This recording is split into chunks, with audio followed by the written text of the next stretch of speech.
السلام علیکم ورحمۃ وبرکاتہ۔ میرا نام عامر قادری ہے اور آپ دیکھ رہے ہیں ہمارا یوٹیوب چینل۔ سب سے پہلے کریم آقا علیہ الصلوۃ والسلام کی ذات پاک پر درود پاک کا نذرانہ پیش کر لیتے ہیں۔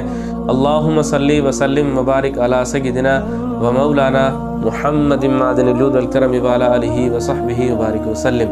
امید ہے کہ آپ خیر و عافیت سے ہوں گے۔ اللہ تبارک و تعالی آپ کو اور ہمیں دونوں جہاں کی بھلائیاں عطا فرمائے۔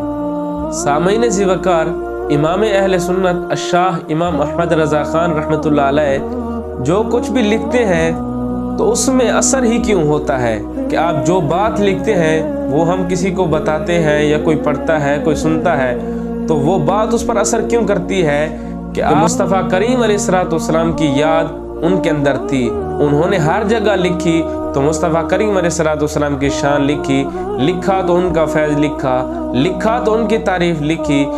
ہر مرتبہ ہر جگہ جہاں بھی ان کو موقع ملا تو مصطفیٰ کریم علیہ الصلوۃ والسلام کی شان اور عظمت بیان کی کہ جب نان پارا کے درباریوں نے اعلیٰ حضرت رحمۃ اللہ علیہ سے ان کی شان میں کوئی مقطع کوئی لکھنے کو کہا تو آپ رحمۃ اللہ علیہ نے اس کے بارے میں کچھ نہ لکھا، پھر بھی آپ نے مصطفیٰ کریم علیہ الصلوۃ والسلام کی شان لکھ ڈالی کہ اعلیٰ حضرت رحمۃ اللہ علیہ لکھتے ہیں کہ وہ کمال حسن حضور ہے کہ گمان نقص جہاں نہیں، یہی پھول خار سے دور ہے، یہی شمع ہے کہ دھواں نہیں۔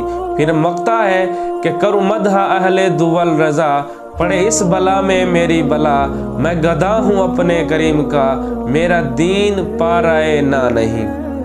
یعنی اعلیٰ حضرت رحمۃ اللہ علیہ نے اپنے قلم سے یہ بتایا کہ میں تو اپنے کریم کا منگتا ہوں، میں اہل دولت اور اہل ثروت کی تعریف کیوں کروں، ان کے بارے میں کچھ کیوں لکھوں کہ جب میں مانگتا ہی ان سے ہوں۔ میرا سوال میرا کنیکشن ہے تو وہ ہے ہی اپنے کریم سے، میں لوگوں سے میں دنیاوی عہدیداروں کی تعریف کیوں کروں، ان کی شان میں کیوں بیان کروں جب کہ ان کی شان کوئی ہے ہی نہیں۔ تو اعلیٰ حضرت رحمۃ اللہ علیہ نے یہاں بھی لکھ دیا ہے، اپنے مصطفیٰ کریم علیہ الصلوۃ والسلام کی شان لکھ کے بیان کیا کہ میں ہر جگہ اپنے مصطفیٰ کریم علیہ الصلوۃ والسلام کو ہی ترجیح دوں گا، چاہے دنیا کا جتنا بڑا راجہ آ جائے، جتنا بڑا بادشاہ آ جائے، میں اس کی تعریف اس کی حمد نہیں کروں گا۔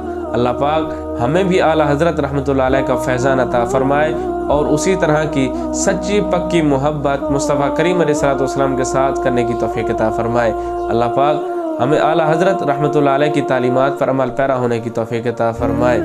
سامعین ذی وقار، اپنے دنیاوی کاموں کے ساتھ اپنی آخرت کی فکر کیا کریں، اپنی نمازوں کی فکر کر کے ان کو ان کے اوقات میں ادا کیا کریں۔ اللہ پاک عمل کی توفیق عطا فرمائے۔